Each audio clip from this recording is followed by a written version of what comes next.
કરમસદ આણંદ મહાનગરપાલિકાએ માનવ સલામતીને ધ્યાનમાં રાખીને કડક કાર્યવાહી હાથ ધરી છે। બીયુ પરમિશન અને ફાયર એનઓસી વગર વાણિજ્ય ઉપયોગમાં લેવાતો 100 ફૂટ રોડ પર આવેલા A1 પાર્ટી પ્લોટ મહાનગરપાલિકાએ સીલ કરી દીધો છે। મહાનગરપાલિકાના જણાવ્યા અનુસાર A1 પાર્ટી પ્લોટમાં વાણિજ્ય બિન ખેતી બાંધકામ પરવાનગી બીયુ પરમિશન તેમજ ફાયર એનઓસી વગર જ સામાજિક પ્રસંગો માટે ઉપયોગ કરવામાં આવી રહ્યો હતો।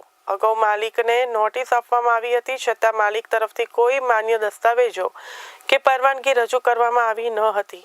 આ મામલે માનવ સલામતી માટે ગંભીર જોખમ હોવાનું માનતા ટાઉન પ્લાનિંગ અને એસ્ટેટ વિભાગ દ્વારા તાત્કાલિક સીલની કાર્યવાહી કરવામાં આવી છે। તો મહાનગરપાલિકાએ સ્પષ્ટ ચેતવણી આપી છે કે પરવાનગી વગરના બાંધકામ અને ગેરકાયદે વાણિજ્ય ઉપયોગ સામે આવી જ કડક કાર્યવાહી આગળ પણ ચાલુ રહેશે।